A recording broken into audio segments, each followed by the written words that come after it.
I think that video was okay. I just don't, I think I can do it better than what I did prior to this moment. But I guess the point is that I think people are equal. I think that, if there's no real reason why one thing is better than another, or one way of being in life is better, or one race of people isn't better than another, if nobody's superior to anybody else, that's a completely different world than a world where you have groups of people who are better, who are just intrinsically better. It's just they're better by nature. One group is better than the other in the same way that one of these rocks is bigger than the other. These two painted rocks. This rock is bigger than this one. That simply is a fact. No matter what I think, it's just the way it is. Well, some people think that that's just the way it is when it comes to people.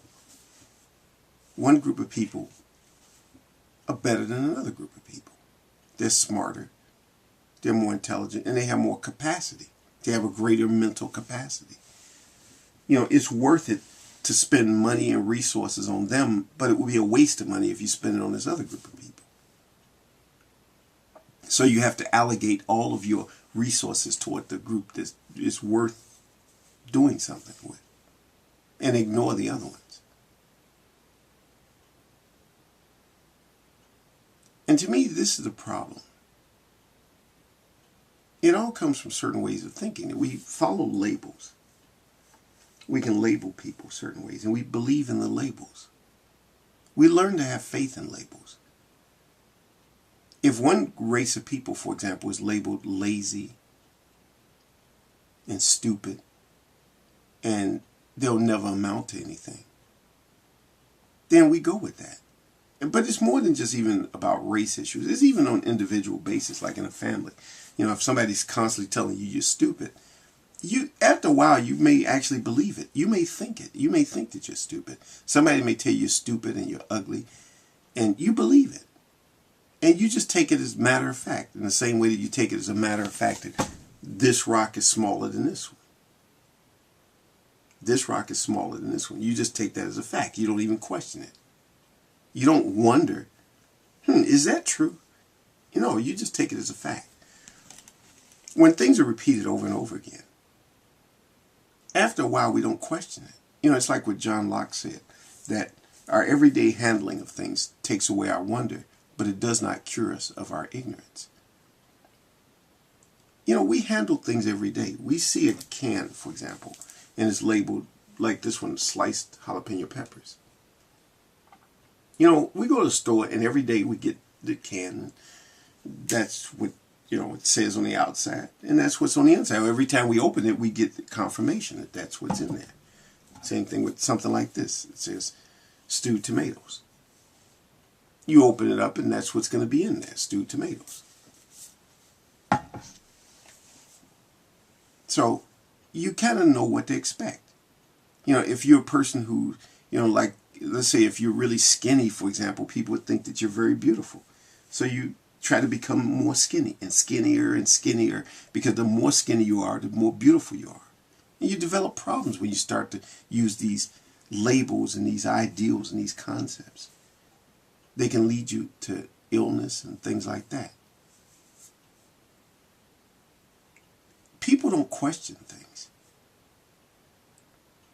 Again, I go back to what John Locke says, the philosopher John Locke from the 1600s or 1700s, when he said that our everyday handling of things takes away our wonder, but it does not cure us of our ignorance. We're still ignorant about things. We don't know.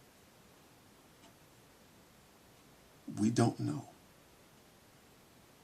But we believe, because things are repeated to us. We have a belief. We believe that one group of people is inferior. We believe that this other group of people is superior. We believe that this one group of people, they're all good athletes, and this other group of people aren't good athletes, and whatever. We wind up with a lot of beliefs that haven't been checked, and they haven't been tested, and we haven't explored it, because we don't think that they're beliefs. We think that they're things we know. We call those things knowledge.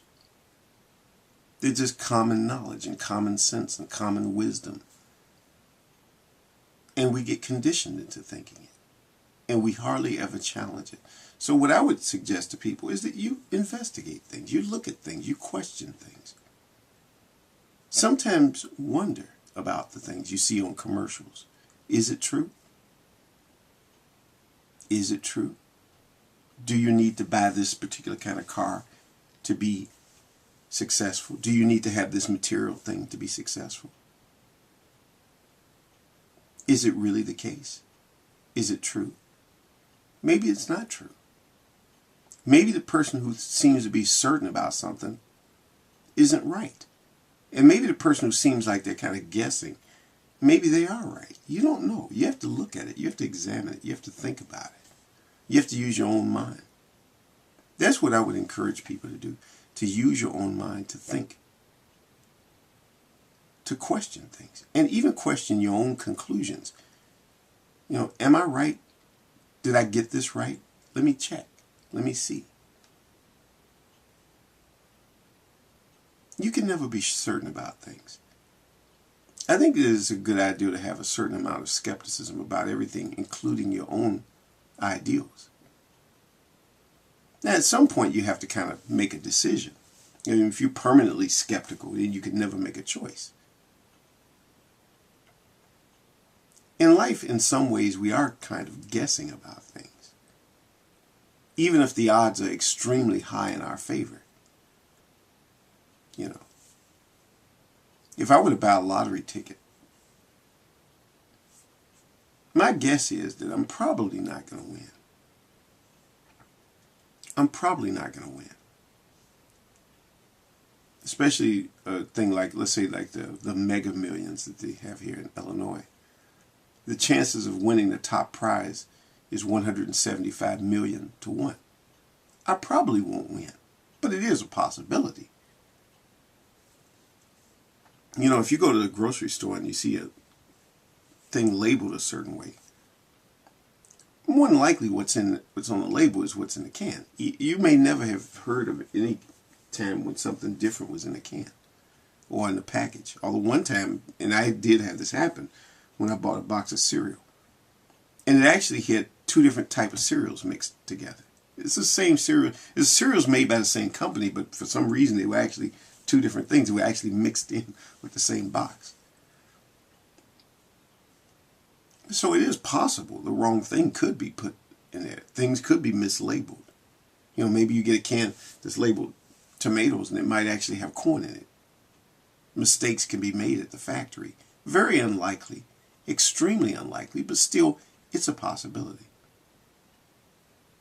Even if it happened occasionally, you would still trust the label. And that would be a good choice. That would be a good ideal.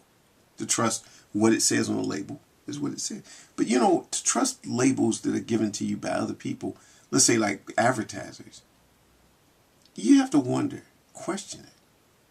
That's all I would ask, is question the labels that are handed to you all the time. Even labels about yourself. If somebody tells you you're stupid, you might believe that because you keep hearing it and other people complain about you and they say things. You know, you have to wonder, is it true? Well, is it? It's just a thought. You know, it's a thought to think about. That's all I'm saying.